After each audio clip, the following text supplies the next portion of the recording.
Some advice for entrepreneurs thrown in, And a dash of photography fun. and a hint of relationship.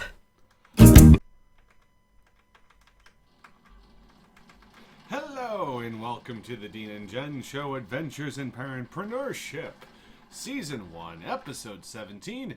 I'm one half of the team of hosts, Dean, And Jen. and we're ready to get rolling with this week's topic, our favorite assignments. Woo! But first... But first we have some thank yous to get out of the way. We have Josh Woodward for our amazing intro-outro music, Pat Mason at CM&A Consulting for his crazy awesome marketing skills, Eric at EK Seniors for his workflow education sessions, eTech Customs for computer help, as well as James Lights for computer help, and Soulbound Leather for our amazing leather camera accessories. Of course, this podcast would not be possible without the grace of God. And last but not least, as always, you, the listener, spending your time enjoying our show. Greatly appreciate all of you, no matter how many or how few. Yes, so let's get right into our discussion about some of our favorite assignments. And this one's going to be a little unique because we both have different kinds of assignments based on our jobs and our careers. When it comes to things like photography, for example, I take photographs as part of stories that I write, which means I'm multitasking and helping tell the story in various ways. But on the other hand, that doesn't mean that Jen's job is any easier. In terms of she's allowed to be free in terms of multitasking in a different way. She's able to be challenged. She's able to challenge herself in terms of creativity and style. Both of our jobs are challenging equally and rewarding as well in their own little ways. And so this was a good chance for both of us to kind of talk about what we have enjoyed in our careers in terms of taking photos as part of our jobs. And my first one, because, and my wife will tell you, I am a big wrestling fan. I've had, in the last 3 years, a chance to do a couple of different wrestling assignments for my job at a newspaper. The first one was when WWE came to Joint Base Lewis McChord as part of their Tribute to the Troops annual holiday show back in 2013. And that allowed me to go to an event, but also take photos of superstars doing different kinds of meet and greets, trainings, ceremonies on the military installation, and leading up to a show on the inside an airfield hangar. So they used a C-17 Globemaster III, which, if you want to Google this as you're listening, you can see how big this thing is. They used that as kind of their backstage area, and it was halfway into the air hangar where about 3,000 or 4,000 fans were surrounding a WWE ring. And so there's me taking photos during the matches. I got photos of Daughtry performing. Jeff Dunham was there, the comedian, which you told me yourself you were a little jealous of that one. Mm-hmm. But I wasn't really able to move around much because the WWE people didn't want some 6'4" photographer in a jacket because it was cold to be caught on camera, since this was going to be aired on NBC. But nonetheless, I got some really cool photos. I got a little bit of my first ever attempt at taking action photos of a wrestling match, which I got some great shots of Rey Mysterio, Seth Rollins, The Big Show. I actually had one of my photos, JBLM tweeted it, the JBLM PAO page, of AJ Lee, and that thing got a lot of attention. So for me, it was like this was like the first time I had a viral photo of because she was basically putting her foot to another woman's throat during a battle royale, and she was looking right at the camera at me, smirking. And she was fully extended, stretching out her leg, and there were a lot of people like, wow, where is this photo, or where did this run, or where did this take place? So like it had like 1,000 retweets, and I was like, I'm viral. At the same time, I also had a chance to meet Shawn Michaels for another story, but what made that one special was he was doing a book signing for his autobiography, Wrestling for My Life, but I didn't know this until I got there, that he was going to do a special meeting with someone. And it turns out it was a 9-year-old who was dealing with cancer. She had just gotten out of remission 2 days before, and she got to meet Shawn Michaels. And I'm getting a photo of him getting down on one knee, and he's talking with her, and she's nervous as heck the whole time, shy. Mm-hmm. So it was like, I'm a wrestling fan, and I sometimes take for granted how cool my job has been the last 3 years, but I got to talk with John Cena. I held Rey Mysterio's iPhone. That's a funny story. He wanted me to take a photo for him, and I was embarrassed to not know that the iPhone camera works differently than my Samsung Galaxy. But I realized how much bigger the Big Show is than me, and I'm 6'4". I felt tiny. Yeah, I know.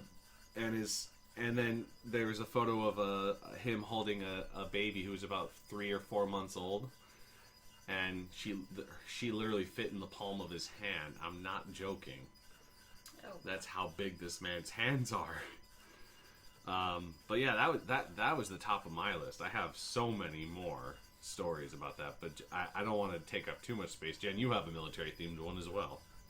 I do. I got the chance, thanks to Dean, to shoot a military wedding, themed completely local. It was pretty amazing. Bride and groom were great. Pretty much photographer's dream. There were a few restrictions due to the officiant's policies, and that was okay though, because we worked around that. And then, yeah, I mean, to this date, it probably is my best wedding by technical,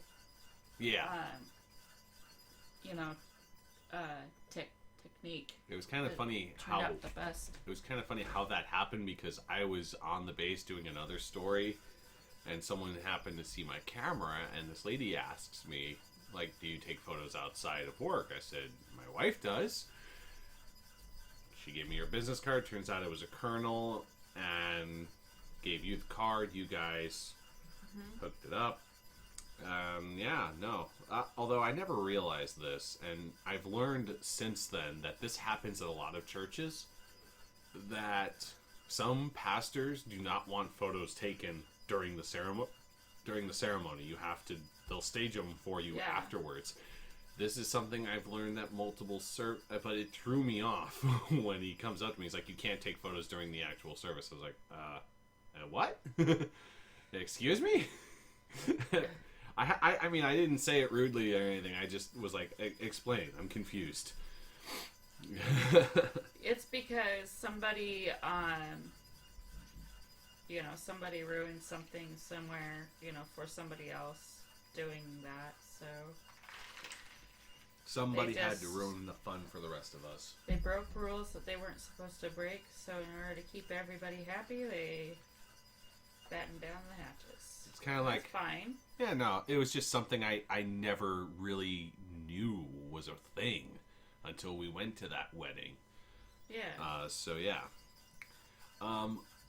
Back to on my list here, I kind of have had an opportunity to also not only meet WWE superstars, but with the military, a lot of professional athletes do like to come back and do youth camps on the base, and they go to different bases, but locally here we meet, the first one that comes to mind is Jermaine Kearse of the Seahawks, because he has, not only does he have his 15-to-1 foundation for helping military youth, but he grew up on JBLM, so he likes to come out and do things with the base, and I've probably interviewed him 4 or 5 times to the point where he recognizes me now, and that may or may not be a good thing. I don't know how, because I know, like, you have your beat writers, then you have your specialty writers, and I think I'm among that group.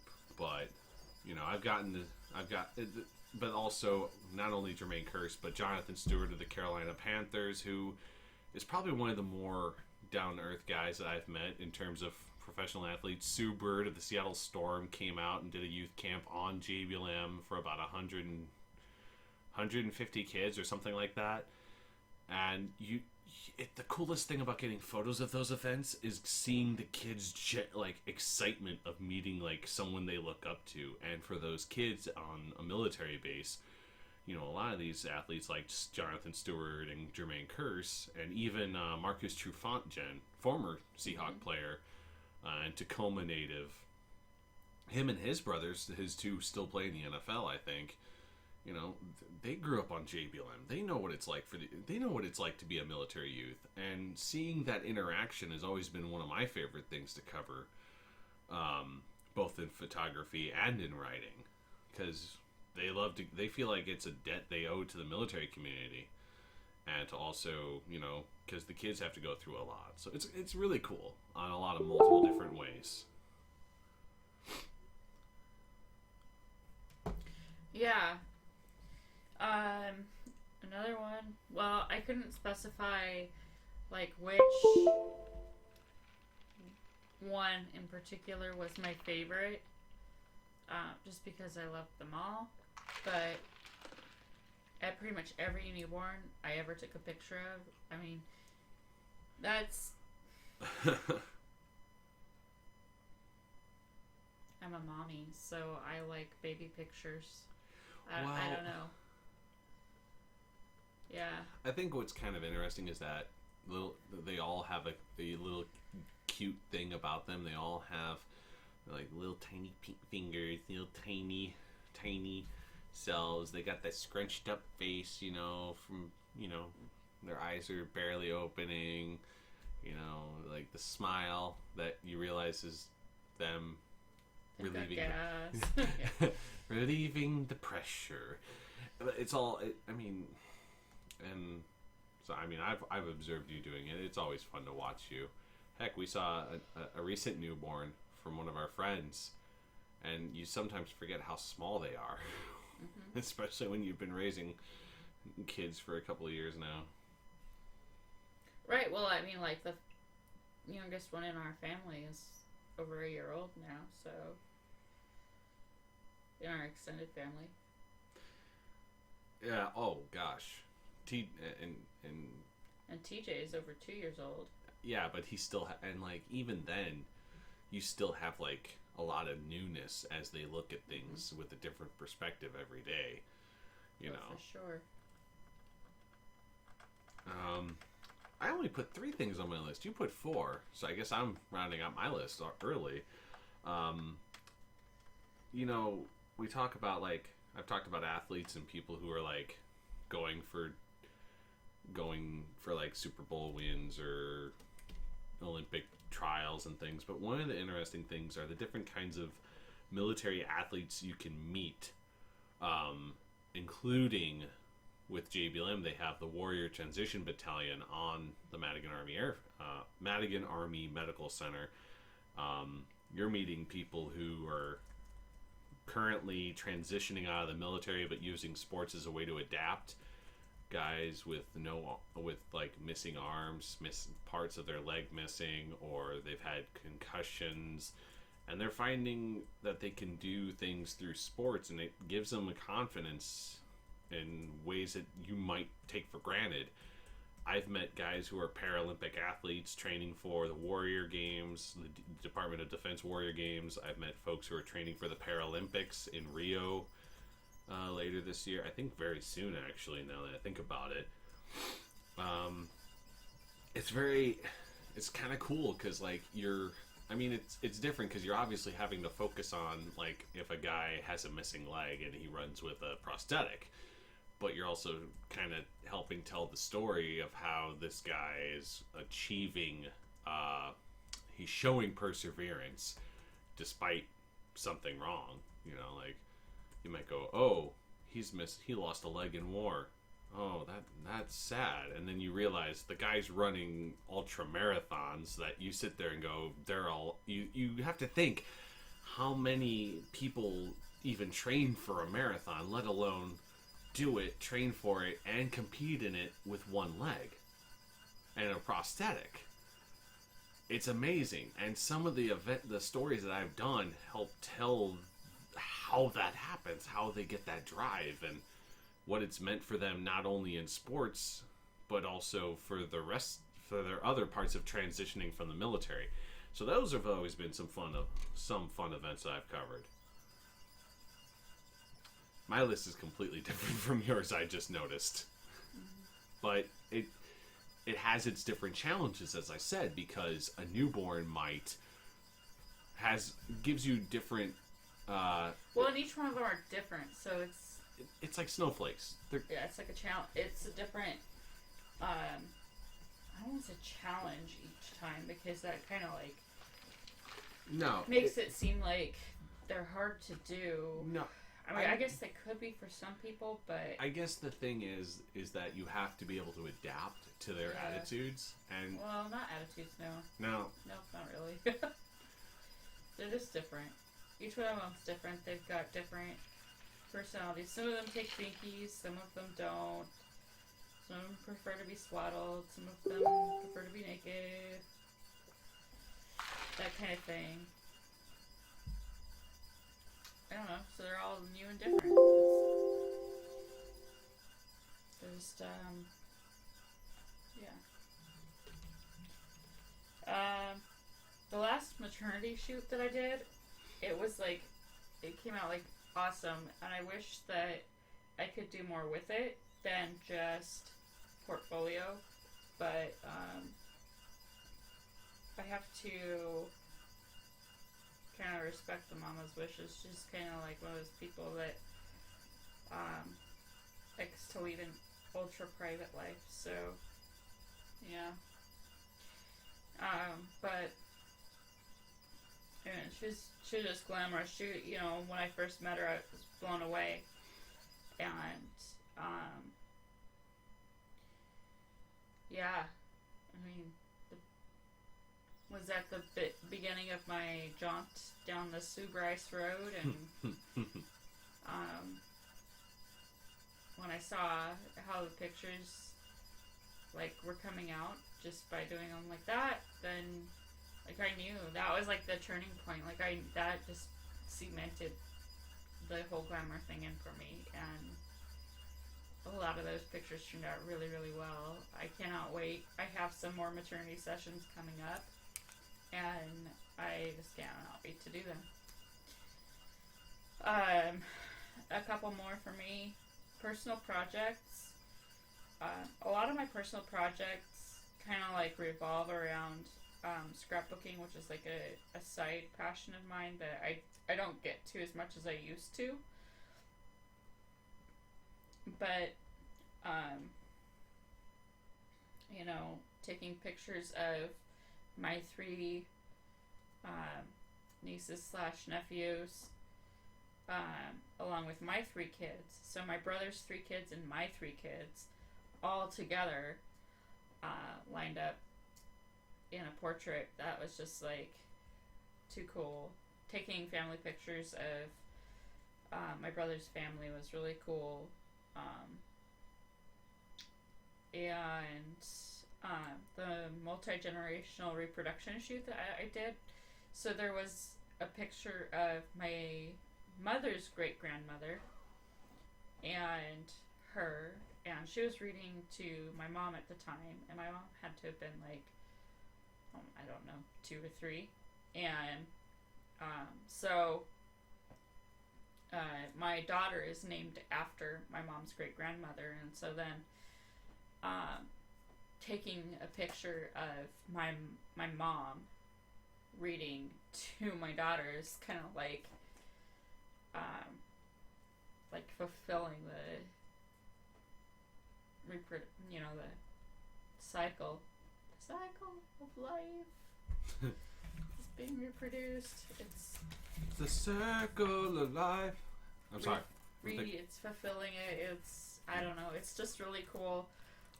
Even while I talk about it, I'm looking at the pictures. They're hanging on the wall side by side. Right behind me. In matching frames and everything. It's cool. It's fun. I like doing that, and I would do it over and over all the time. And just throwing another one out there that I didn't have on there. Every once in a while I catch myself accidentally performing creative genius, even though I really don't consider myself a creative genius, but sometimes you just get randomly inspired and then you just go out and you do it. Well, Do it. for me, I had been doing a photo shoot for my 10-year-old. Well, at the time, he had to have been 8 or 9. And Something like that. TJ was a baby, just learned to crawl, and he had a boo-boo on his hand, so he had this bandage on his hand, and my husband was curled up on the couch with TJ in his arms, and Melina, of course, was in bed, and I was finishing up this back-to-school photo shoot for my son, my oldest son, and I turned around and I saw a picture in black and white. And I don't know, just, it's like creative inspiration. So I just turned around and I did it. I took it into Photoshop and I did a clean edit on it. And to this day, it's still one of my very favorite pictures that I ever took of all time. It's awesome. It's just like, I did Alina's 3-year pictures, and I put her in 3 different outfits, and I don't know, I guess some of my favorite ones are the ones where I don't even have her posed. It's genuine expressions. And that's it. She had a glam shoot, princess hair and everything, and it turned out amazing. So, you see, like, most of my favorite ones are the ones that I have a personal connection to. But at the same time, most of my clients I have a personal connection to because, like, once you meet me, like, we become friends. You're not just somebody that's here, like, to give me money. It's...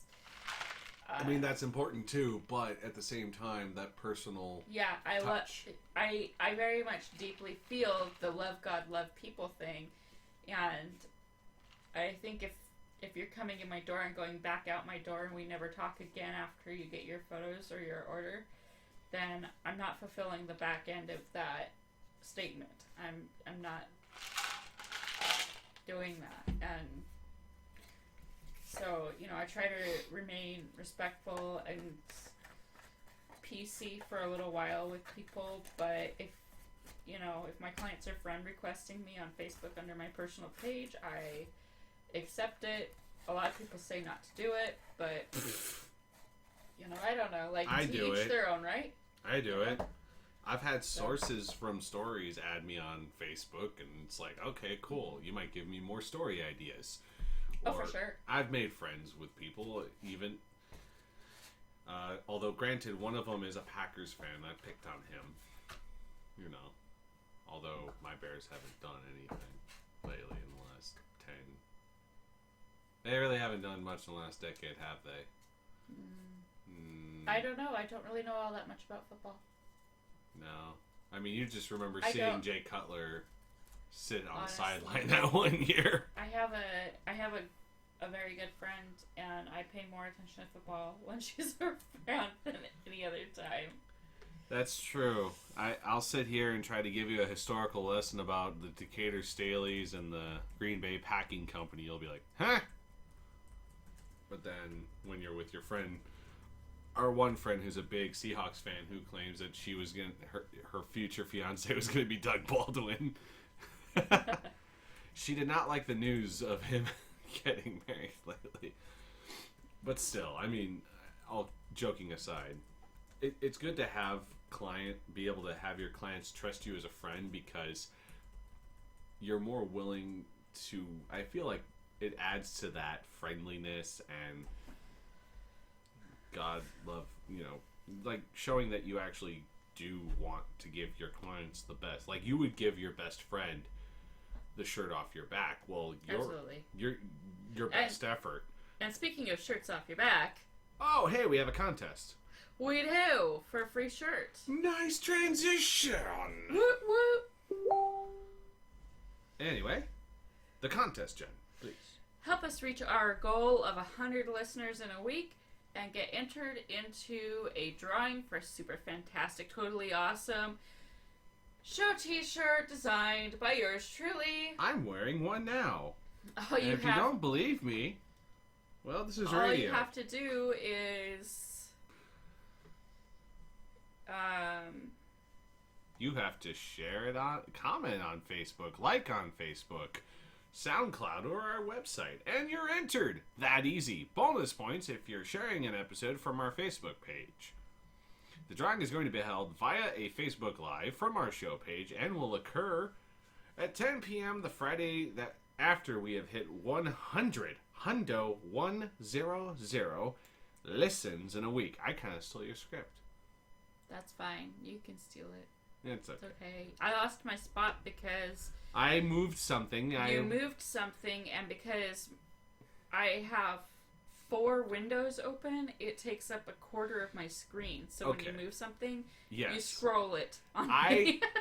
Technical difficulties. I've moved it because I just, in my head, pictured that after you read that, you were going to start moving to the end, and then we were going to forget our regular plugs. Oh. Yeah, no, I wasn't going to start moving to the end. We've got another half hour to go. So we do. I told you an hour of this show because we forgot yesterday. Unless you want to tack the half hour on from yesterday onto Monday.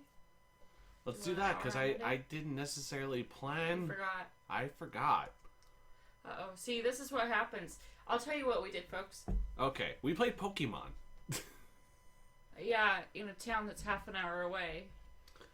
And I caught a Poliwag. That's why we had a late start to the show and everything, because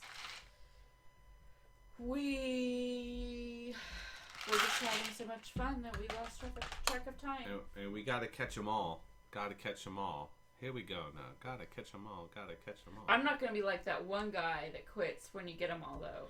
Well, apparently he only got 142 because there's apparently only 142 Pokemon in our country, because the other 9 are either not. Yeah, but catching them all is only half the battle.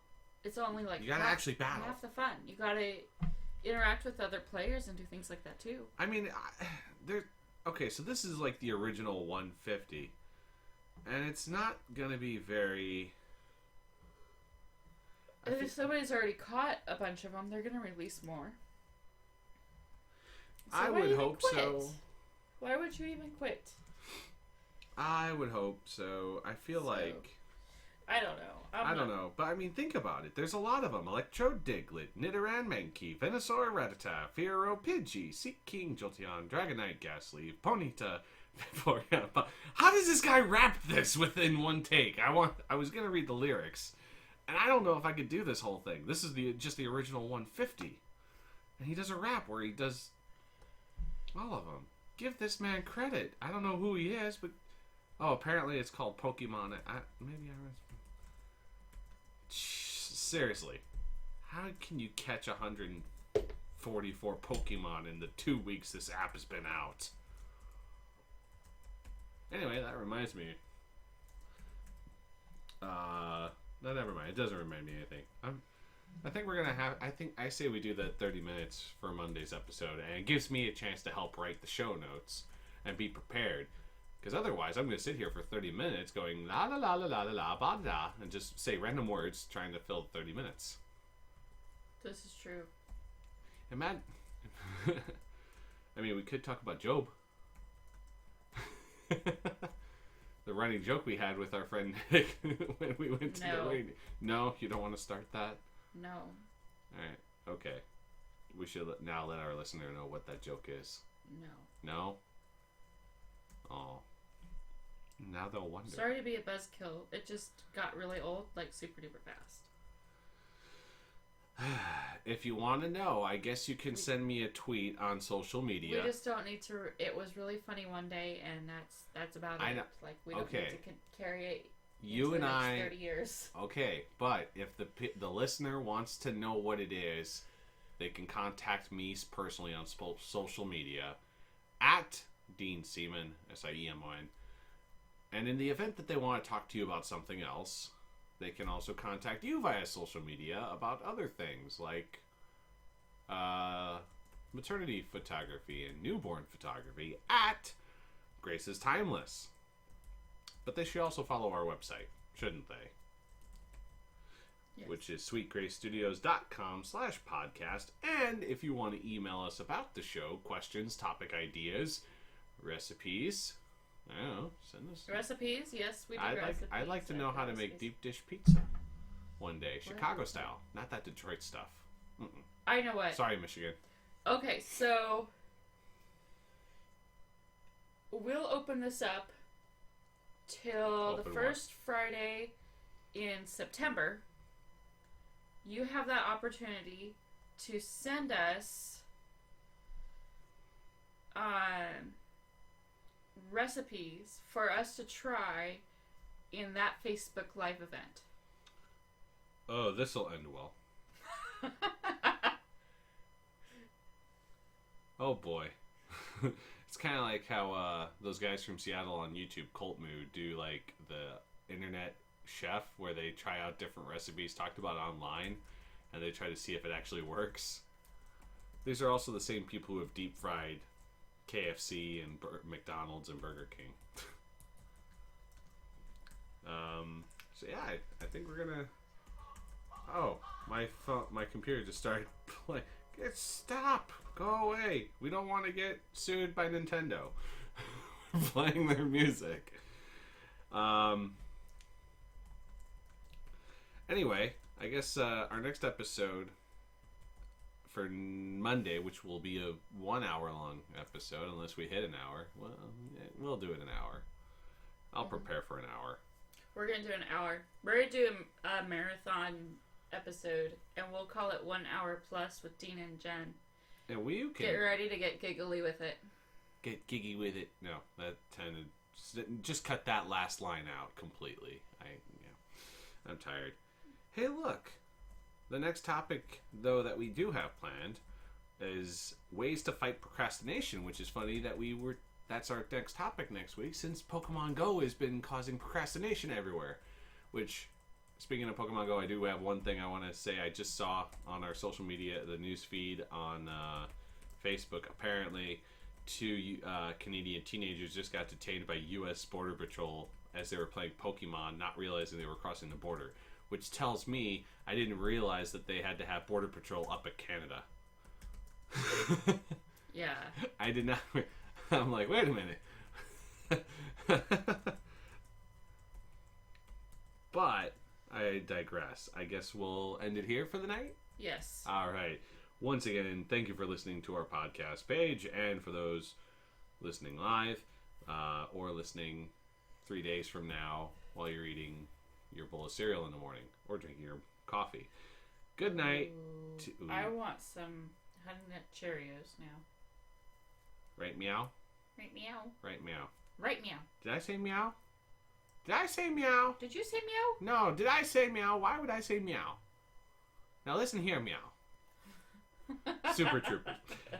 Good night to you, the listener, and good night to Rapid City. Good night. Da da da da. Where's the outro music? It's coming.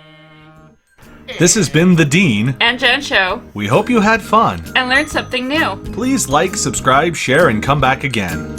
P.S. Have a blessed day and keep on loving. Bye.